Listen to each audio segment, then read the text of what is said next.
and kind of somewhat of fandom. But do you think that, almost a decade out of when this started for you, that some of these loopholes in cybersecurity still remain? Do you see kind of the continuation of artists like not choosing to engage with their fans in this way because there's just not enough protection? Yeah, I mean, obviously it's evolving. I think a lot of the recent conversation around parasocial relationships and some of the darker sides of fan behavior and obsession have been vocalized by amazing artists like Chuck Warren, obviously, Mitski, Luna. But if you go back through history, every single artist goes through this, feels this, says this. Some of us have been trained to ignore it, to just put up with it. I know at the height of Sara and I's career, sort of in the 2012 to 2015 range, we had to pay for our own security. We had to deal with all of this quietly, and I don't know if it's clearly not just women who are experiencing this or queer people, but you're sort of trained by your record label, by your publicist, by your managers, not to call out inappropriate behavior. I always harken back to like early press of ours in 2004, Spin review of So Jealous called us a Wiccan folk nightmare. Pitchfork called us tampon rock.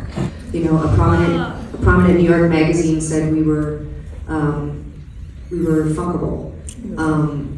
And when we went to our teams and said that we found that inappropriate, everybody just told us to be glad we were getting reviews.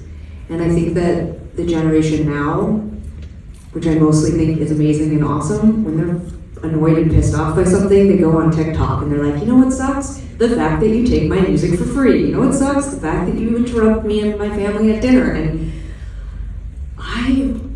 my butt tightens.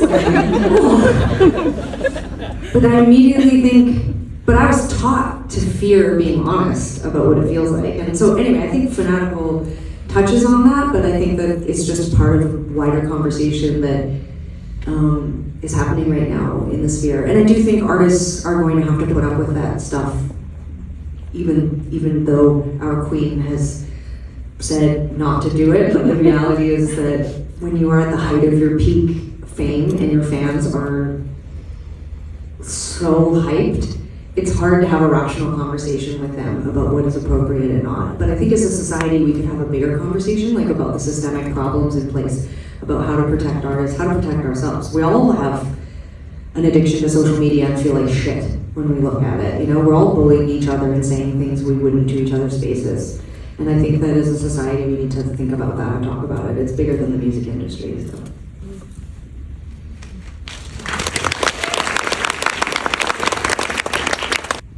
So maybe Jenny as well. So when the documentary says kind of to be continued or it's still ongoing, does that mean that there's a part 2? I love you, Lulu. Oh yes I do. To be determined.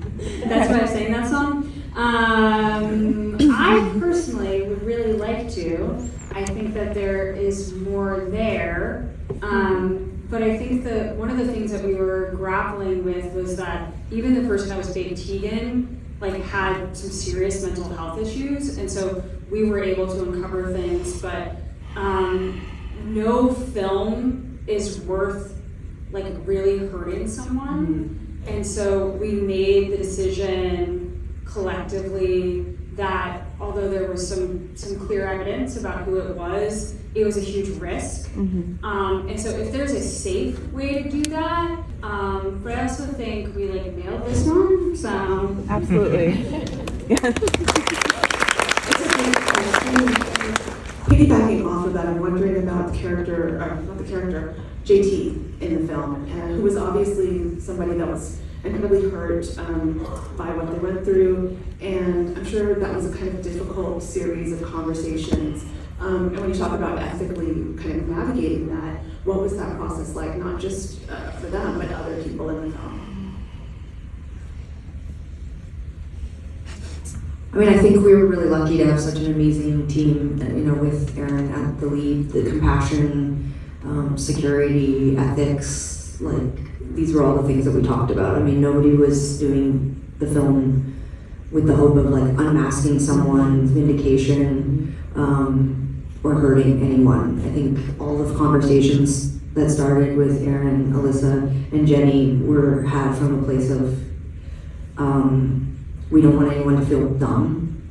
We don't want anyone to feel embarrassed or feel, I hope every single person who agreed to be in the film watches it and feels vindicated. And, I think this film absolutely solidly sells the idea that these people fell for this because it was such a complicated and well thought out and performed act of catfishing and deception.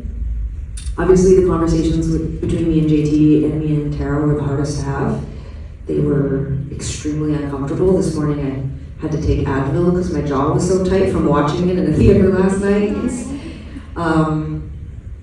You can sort of see me through the film getting puffier. I had hives. It was so stressful. I'm such a people pleaser. I hate that people hate me. I hate that these people were so mad at me. It was one of the reasons why I wanted to make the film, was that I wanted people to understand that I was a victim too, and that I did the best I could, and that I couldn't go and personally apologize for things I didn't do. But I was blown away by JT's bravery, by her agreeing to come and have the conversation, because there were a lot of victims who had romantic relationships or long-term relationships with Tegan and could not come and have that conversation on camera. So I felt really grateful to be able to have that conversation with JT, and I've spoken to JT recently. JT has seen the film and is happy with the way that she was able to tell her story, and there's nothing that makes me feel more relief than knowing that. But those conversations were really hard. It's not, as somebody who prides themselves on being a kind person and doing the best I can, to know that there were all these people that thought that I was a piece of shit liar who was grooming underage fans was difficult. Sarah's that, but I'm not. Part two. Well done. Yes, in the back. A question for Sara, Why are you here? I talked a lot about how extroverted Tegan is, and you're one about all those things. What was your experience of going through this? Obviously, caring for Tegan, caring for the people that it's impacted, and you kind of taking this. You don't know what you took sort of a slightly backseat, but what was your experience in sort of watching that occur? What was your experience in watching that occur, not being the target of all this? I mean, at times I felt targeted, because, especially during these years, I mean, Tegan and I were together 300 days a year. What happens to her is kind of happening to me. And, I mean, my instinct always was actually to protect Tegan, and I had far less empathy than Tegan ever had. It made me feel scared and angry, and I tended to pull away. And it wasn't a sort of I'm mad at all the fans. It was more I don't know who is doing this, and so it's easier for me to protect myself from everyone, which is my own work and has sort of been a process for me. And I feel fine about it. I love making things, and I love being in front of an audience. But I definitely learned from this that there was going to be ways that I was going to live my life differently, and I wanted Tegan to follow suit. So it's caused tension between us, because I think Tegan leaned into it. She sort of was like, I'm not going to let this change me. And I would be like, but why not? Can we talk about this? It's really interesting, because when Tegan told me that she wanted to do this, I was completely okay with it. But just like Tegan, I am desperately afraid of upsetting people. And I'm just relieved, Erin and Jenny and the whole team, that I've only seen this film a handful of times. I've tried to stay as sort of removed from it as possible to hopefully lend a fresh perspective and support without being too in the weeds. And I feel good about this. I went to bed last night feeling I feel like we've done the best that we can do to tell people what was going on and hopefully participate in a larger conversation that's happening.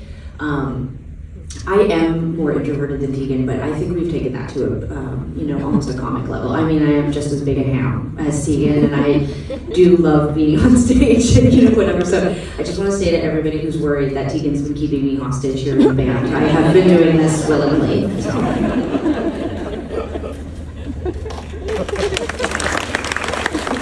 So if you do find out who Tegan is that something that you would share with everyone or take legal action potentially if you're able to do so? Citizen's Arrest by Erin Lee Carr. We were never interested in pressing charges or coming after fake Tegan. When we originally, back in 2011 and 12, when all of our physical evidence led us to the UK, to Joanne, we had no interest in ruining someone's life. And Just wanted it to stop. yeah, we kind of wanted it to stop, which was why we just did cease and desist. And I think, like Erin touched on, like there was no part of us, once we did have a new profile and a lot more physical evidence, as we got near to the end of this film, I think Erin very empathetically and humanely pivoted and understood that this was not about vindication or a vendetta or hurting someone. I think all I could say that all of us on the stage would like to talk to fake Tegan, and certainly one person on the stage believes I've talked to fake Tegan a number of times, because I've also been catfished. So if that person wanted to talk, I think we could find a way to have that conversation, and certainly I don't see any reason why we wouldn't share it if we felt like it was appropriate, but I can say for myself personally, I'd like to kind of move on. And having met so many of the victims, it feels like that's what they want too, and I'd like to honor that. But it has been really wild this last couple of weeks since we started posting. Like me and Jenny and Erin have a chat, and it's crazy every time we post about it. People are in the comments being like, "This happened to me. This happened to me. This happened to me." And I also don't want to silence people from wanting to tell their story. So, I I also just want to give Jenny the chance to speak. She's such an incredible part of this. Everybody thinks back to Jenny Eliscu. Question for Jenny. Yeah. I mean, you were there that day when we were interviewing Tara. Like at the time, how did it feel, and what was it like in the room for you, going through this entire experience, and like how you felt at the end of it? Thank you. I mean, the first part, the phone call with Tara was such an intense experience, and I was just sort of in the background to You can see her. make notes, and I think, I'll just go back and say the moment when the upside down smiley text came in, because we were all on set that day, was, truly a gasp-inducing moment for all of us, because we were so upset and stressed out about the way to interact with Tara and to be objective and give Tara space to tell their truth and us to respond to it moment by moment. But when they were clearly toying with us and sent that, it just, my head exploded. It was one of the craziest things I've ever seen happen in a work context. And still keeping an open mind throughout all of that, I think was really a big mission for that phase of making the film, was interacting with all of these people who had their own complicated relationships with what had happened, and trying to incorporate that into our understanding of what went wrong here and how this was possible and what does it mean, and trying to question our own assumptions about what people's behavior meant, because obviously there are lots of different interpretations of people's behavior when they're in a stressful situation like this. But that upside down smiley, I don't know how y'all felt when you saw that, but it was just a terrifying It was like emoji. the person saw. Yeah, I was just like, what does it mean? I was like, should I call you? They're like, no. You need something to give me to bait you into having a conversation. I was like, okay, what do we got? What do we got? Yeah, so we arrived at the end of it sort of, definitely at the beginning when we first started talking about this, we thought, we can figure this out, I remember Erin and I being like, we can figure this out, and it was so much more complicated than we anticipated, and the super expert, true, former FBI kind of people and other investigators who were helping us, even they were like, this is so complex, this is, we've never seen anything like this. So, one thing we can say that's a positive for fake Tegan is that they Good work. are I actually think there's something beautiful about, I've always thought Tegan was very prolific, and you managed to find someone very prolific to be you. I think we have time for one more question. What do you want current Sara and Tegan fans to keep in mind going forward when they go to your concerts or engage with you? It's actually a really great question, and I'd say Sara and I's hope, and again, Erin, leading from Erin, but everyone at Hulu, Story Syndicate, Jenny, everyone kept this in mind the entire time, that this was not a calling out of Tegan and Sara and the fan base, and this wasn't, Sara and I don't dislike our fan base, we love our fan base. But we're human beings who have experienced negative things, and we felt it was okay for us to say it in this context. But I think moving forward, I hope that connection we have, that intimacy we have with our audience can remain. I think we've built back, post-Fake Tegan, a genuine connection with our audience. We've tried to find spaces that work better for us, and formats, and just community again. You know, part of it was starting the Tegan and Sara Foundation, some of it is being on Substack, a return to our roots in terms of how we make music and where we tour and how much we tour. We're managing our physical and mental health better. And so I hope Tegan and Sara fans move forward, know that we've still got their backs, we're still looking out for them, we still really care, and we're deeply invested in this amazing connection we've had. We wouldn't have a job without you. We wouldn't have the amazing lives we've had without you. But also, like, look out for each other and take care of each other. And we heard it again and again from before we even sold the film. Like, our first conversation that we talked to, when we talked to Julie, and then there were a few other people we spoke to, they all said that they felt like this could have happened, like that this could be me, because we'd always been so open, I'd always been so friendly, I'd always been so nice to our audience. That's never gonna change. I do feel that way for the people who like our music. I feel that way for everyone on the earth, you know? I don't wanna be a jerk or an asshole, so I think that hasn't changed. To Sara, I am, but everyone else. So I hope moving forward, fans know that we're still approachable. You can still say hi.